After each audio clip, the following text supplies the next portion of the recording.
It's a man named Grebennikov from Russia. Grebennikov was kind of a non-conventional scientist. He was an entomologist, did a lot of work with bugs, entomology. He was a real scientist, published, credentialed, respected by his peers.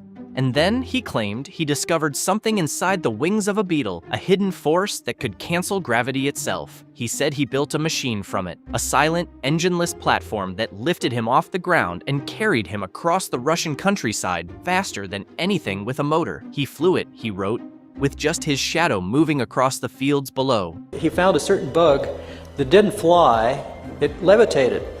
He published every detail, the physics, the flights, the silence, under his own name, and then he disappeared. And when people went looking for the machine after his death, there was nothing. No device, no blueprints, no witnesses, just a book and a question nobody has been able to answer since. The man at the drawing table. Picture him in the early 1950s, bent over a wooden desk, a fine brush in his hand, drawing the veins of a bee's wing with the patience of a monk illuminating scripture. Viktor Stepanovich Grebennikov was born on April 23, 1927, in Simferopol, the city now located in Crimea, and eventually settled in Novosibirsk, the industrial and academic heart of Western Siberia. He spent most of his professional life as a researcher at the Siberian branch of the All-Union Academy of Agricultural Sciences. This is Grebennikov, holding what all this led to. He looks like an artist. He goes out into the country and he takes his paints and his supplies. It's like an artist's set, and it folds up. So normally it unfolds, and it's got all the palettes and all. His field was entomology, the science of insects. He studied how they fed, how they moved, how they interacted with crops and soil and each other. Over decades, he built a natural history museum at his institute from specimens he personally collected across Siberia. He illustrated his own research papers with drawings so precise they looked like engineering blueprints. He was not a fringe figure. He was not a garage inventor. He was a credentialed researcher with a career, a publication record, and colleagues who took him seriously. That matters enormously for what comes next. What he found under the microscope. Around 1988, Grebennikov was examining the chitinous shell of a beetle under a microscope when he noticed something unexpected in the architecture of its surface. He was looking at microstructures, repeating geometric patterns, layered cellular cavities, precise angles nested inside each other at a scale invisible to the human eye. The structures were real. That part is not in dispute. Insect exoskeletons really are extraordinary. Researchers in biomimicry have spent decades studying them for principles applicable to aerospace materials and lightweight armor. The biological engineering in a beetle shell is, by any measure, remarkable. Grebennikov had found something genuinely interesting. And here is where it gets strange. He claimed the structures were doing something that no biology textbook accounts for. Grebennikov discovered something he called a cavity structural effect. And it's basically what we're talking about with tubes and the frequencies that cancel themselves out, and the way they interact with biological and physical material. He proposed that the geometric arrangement of those microscopic cavities was generating a physical field, not magnetic, not electrical, something he believed had never been identified or named. He called it the cavity structural effect. He reported that when he held his hand near a dense concentration of these structures, he could feel an unusual pressure. Not heat, not static, a force. He described plants growing differently near them. He described animals behaving oddly in their presence. He noted changes in his own perception of time. None of this appeared in any peer-reviewed journal. None of it was submitted for independent verification. All of it lived in his private notebooks. But he believed it. He believed it enough to take the next step. And the next step is the part that nobody has been able to explain. If you want to keep going down this rabbit hole with us, and you do, hit subscribe.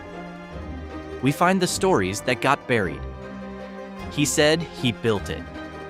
In his 1997 self-published book, My World, Viktor Grebennikov described what he had made. He wrote that by stacking and arranging the chitinous wing cases of certain beetles, large numbers of them, positioned in precise configurations that maximize the cavity structural effect. He had created something that pushed back against gravity itself. He described building a portable, foldable platform, something he could stand on. He wrote that when the structure was correctly assembled, it rose silently. No engine, no fuel, no moving parts, just the geometry of insect wings layered in a pattern he had spent years working out. And then he described flying it. He wrote in the first person, in the past tense, the way a man describes something that happened to him on a Tuesday. In his book, he described rising above the grass and accelerating away from the city into the open countryside. Fields, forests, and roads passed below him. He wrote that he was flying at roughly 1.5 meters of altitude and increasing speed. The silence, he said, was complete. The air around him was motionless, and looking down, he could see the shadow of his invisible device moving across the grass below. Just his shadow, alone, moving fast across the field. Think about that for a moment. Just his shadow alone, moving fast across the field. He described the platform as capable of reaching extreme speeds, stopping instantly, changing direction with no inertial resistance. He described becoming invisible to observers on the ground at certain altitudes, not because he was hidden, but because the device, he believed, bent light or distorted perception in its vicinity.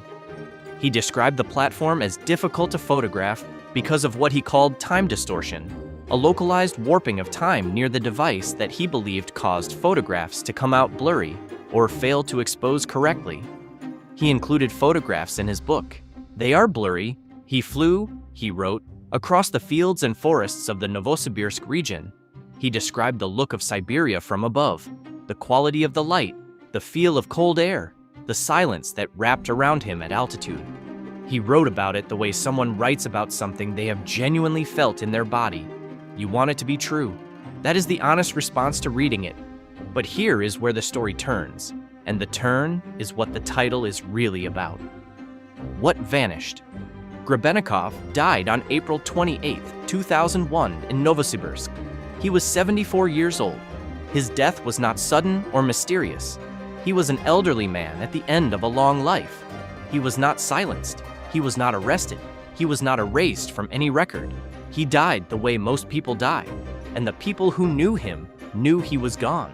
But when researchers and enthusiasts went looking for what he had described, the platform, the schematics, the laboratory records, the evidence of the thing he claimed had changed his life, they found nothing.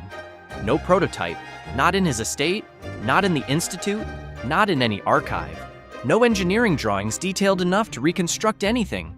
No colleague who had witnessed a flight. No witness from the Novosibirsk region who stepped forward to say they had watched a man rise silently from the ground on a platform made of beetle wings. The photographs in his book could not be verified. The flights he described matched no flight record, no radar trace, no account from anyone on the ground. This is the disappearance the title is pointing to. And it is stranger in some ways than if the man himself had vanished.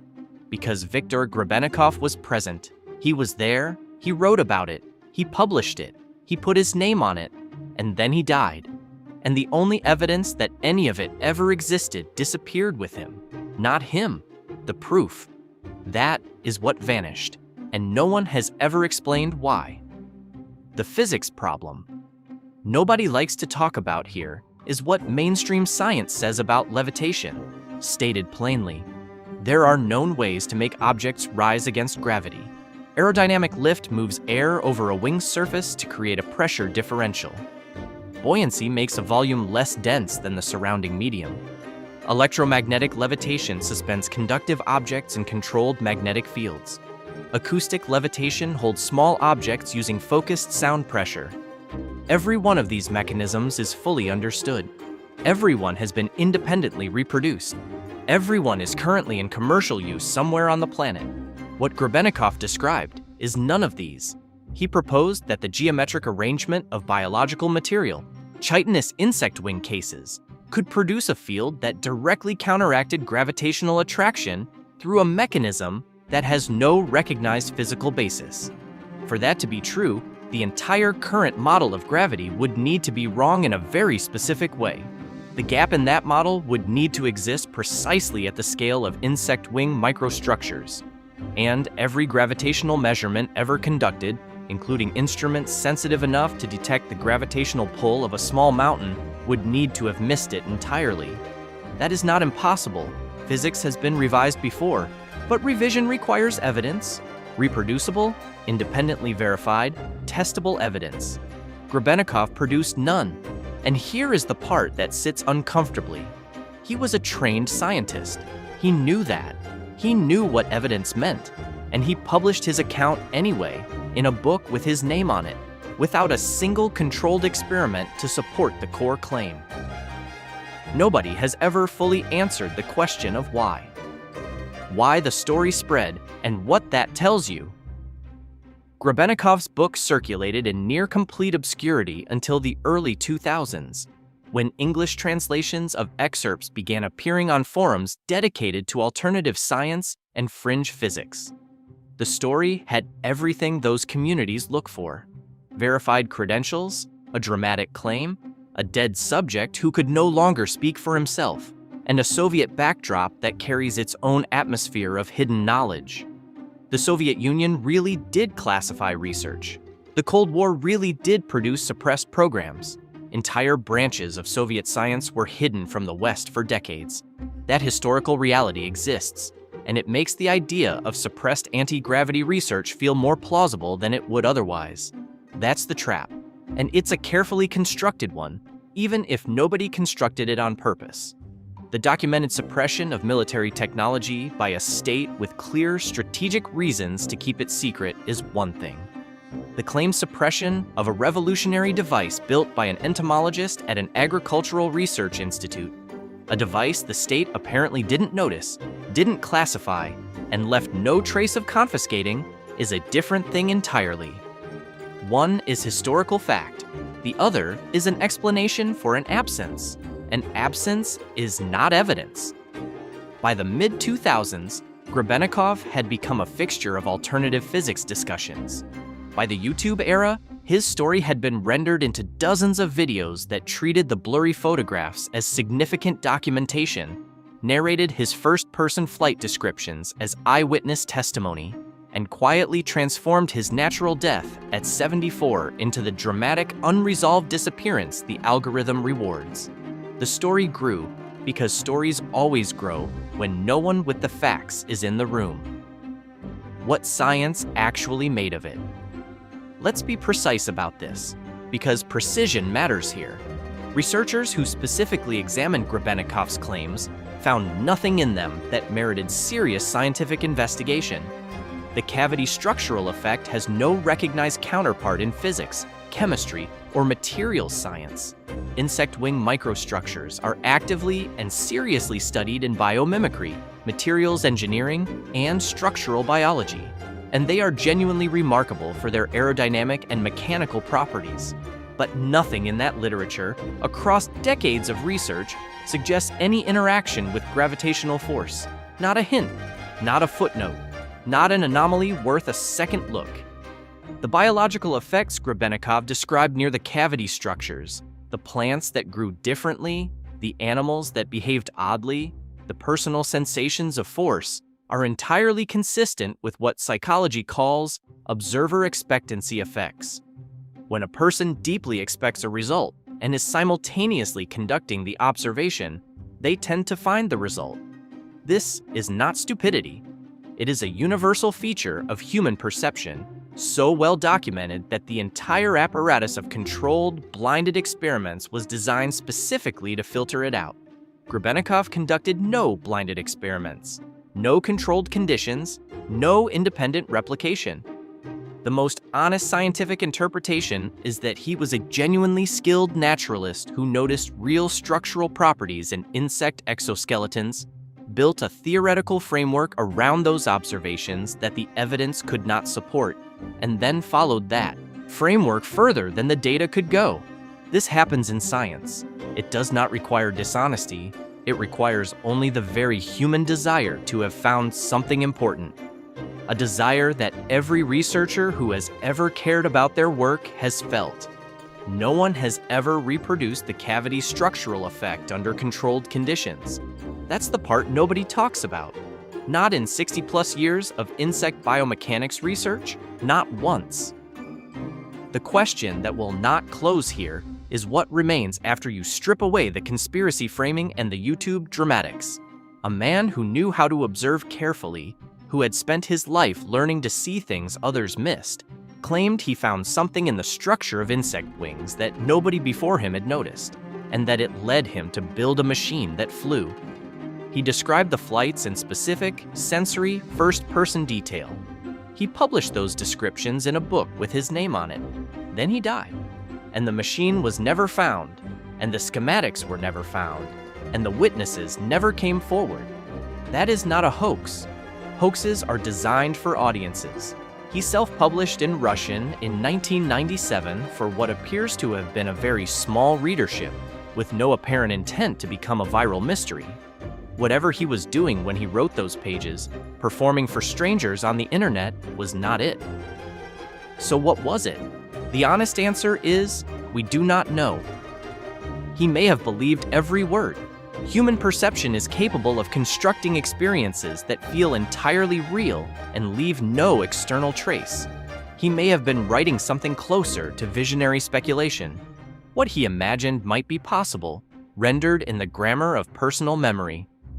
Naturalists of his training and era often move between close observation and interpretive imagination with more fluidity than laboratory science permits. What he did not leave behind is evidence. And without evidence, the claim cannot be resolved. It cannot be confirmed. It cannot be cleanly disproven. It simply sits at the edge of what the scientific method can address. Too detailed to dismiss as careless. Too unverified to accept as fact. A real man. An unreal machine. Before the platform, there was the museum. Before the museum, there was the drawing table.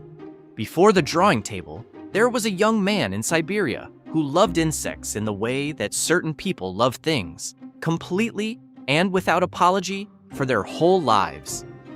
Viktor Grebennikov drew insect wings with a fine brush for decades. He built a museum from specimens he collected himself, by hand, across a vast and cold country. He spent 40 years paying closer attention to the natural world than most people ever will. And then, late in his life, he wrote something extraordinary, something that no one who read it has been able to fully explain or fully dismiss. His legitimate contributions to entomology and natural history in Siberia do not require anti-gravity to be interesting. The museum was real. The drawings were real. The decades of fieldwork across a region not well studied by Western science were real. Those things touched other people's lives. Those things remain. The platform has never been found. No one who knew him saw it fly. No controlled experiment has reproduced the cavity structural effect. The evidence, all of it, points in the same uncomfortable direction. But Viktor Grebennikov looked at a beetle shell under a microscope and felt something push back. That is where this story begins. And it is, in some honest way, where it ends. Not with certainty, not with a solved mystery, with a question that the evidence cannot close. Was he a misunderstood genius who found something real and left too little behind to prove it? Or was he a brilliant observer whose desire to have found something extraordinary finally outran what the evidence could carry? No one has ever recreated his machine. No one has ever explained his flights. No one has ever found the proof. What disappeared was never the man. What disappeared was the answer. And 23 years after his death, it has not come back. If this kind of story is what you came here for, real people, real mysteries, no easy answers, subscribe. There are more where this came from. The pattern. Nobody warns you about. There is a specific kind of story that the internet tells about scientists. It has a structure, a real person, a real career, a genuine body of legitimate work, and then layered on top of it, a single, extraordinary claim that the evidence cannot support. You have seen this pattern before. even if you have not named it. Nikola Tesla's actual contributions to electrical engineering were enormous and documented. He also became a vessel, after his death, for almost every claim about suppressed energy technology that ever needed a famous name attached to it. Royal Raymond Rife genuinely conducted microscopy research in the 1930s. He also became the center of cancer cure narratives that his documented work did not support. The pattern is consistent. Real credentials provide the scaffolding on which extraordinary claims are hung. Grebennikov fits this pattern closely. That is not an accusation. It is a description of why his story spread the way it did, and why it continues to circulate today. The genuine credentials are not incidental to the appeal. They are the engine of it. A story about a random person who claims to have built an anti-gravity platform in their garden shed is easy to dismiss in 30 seconds. A story about a trained researcher at a Soviet scientific institute. A man who spent 40 years learning to see things in the natural world that others missed, who then reported something extraordinary from deep inside that lifetime of expertise. That story is not dismissed in 30 seconds. That story lingers. And here is the thing nobody says out loud. It should linger. The question of whether Grebennikov found something real is not a stupid question. Science has blind spots. Institutions do resist ideas that threaten existing frameworks. The history of discovery contains genuine examples of correct observations that were ignored, mocked, or suppressed before they were eventually vindicated. Semmelweis was ridiculed for proposing that doctors should wash their hands. Continental drift was dismissed as fantasy for decades. Being wrong about a claim is not the same as proving the claim false. The honest engagement with Grebennikov's story is not to laugh at it and not to believe it. It is to ask, where is the evidence? And to sit with the answer that there is none. That is a harder place to sit than either certainty offers. Why the Soviet setting matters. Part of what makes Grebennikov's story so durable and so easy to misread is the setting. The Soviet Union is not a neutral backdrop. It is a space that carries its own atmosphere of genuine secrecy, genuine suppression, and genuine hidden knowledge. The Cold War produced real classified programs. Entire branches of Soviet science were hidden from the West for decades. Biopreparat, the Soviet biological weapons program, operated in facilities disguised as pharmaceutical companies. The Soviet space program made announcements only after its missions succeeded, hiding its failures from the world. Soviet military research produced technologies that the West did not learn about for 20 or 30 years after they were developed. The suppression of information in the Soviet Union was not a conspiracy theory. It was institutional policy, applied systematically across every domain the state considered strategically sensitive. This historical reality exists, and it is important. It is also exactly what makes the Grebennikov narrative so easy to misapply, because there is a critical difference, and it is not a subtle one, between the documented suppression of strategic military technology by a state with clear security reasons to protect it, and the claimed suppression of a revolutionary anti-gravity device developed by a civilian entomologist at an agricultural research institute. If the Soviet state had detected that a bug scientist in Novosibirsk had built a working anti-gravity platform, the response would not have been to ignore it. The Soviet military-industrial complex did not ignore breakthroughs in propulsion and aerospace. It classified them, funded them, scaled them, and turned them into weapons programs. There is no record of any such program connected to Grebennikov. No classification documents, no military interest, no paper trail of any kind. The most logical reading of that absence is not that the suppression was perfect. It is that there was nothing to suppress. But that reading requires sitting with the absence, which is harder than it sounds. What a real discovery would have left behind. Let's think clearly about what a genuine anti-gravity discovery would look like. What it would necessarily produce, even if the person who made it tried to keep it quiet. A working device that counteracted gravitational force would have been detectable. Gravity is not subtle. Changes to local gravitational fields can be measured with instruments that already existed in Soviet scientific institutions in the 1980s. If a platform capable of silently lifting a human being were operating in the fields outside Novosibirsk, that operation would have produced measurable signatures. A working device would have attracted attention from anyone who witnessed it. Grebennikov described flying at low altitude, a few meters to a few hundred meters, over fields and forests. Low-altitude flight, even silent flight, even brief flight is visible. People look up. People talk about what they see. Not a single person from the Novosibirsk region came forward during Grebennikov's lifetime or after his death to describe witnessing this. A working device would have left engineering traces, not necessarily complete schematics. A man working alone might keep his methods in his head, but the materials he described, chitinous beetle wing cases collected in sufficient quantity to power a human-carrying platform, would have required acquisition on a significant scale. Insects at that scale, storage, preparation. No one at the Institute describes seeing any of this. A real discovery, even a hidden one, leaves edges.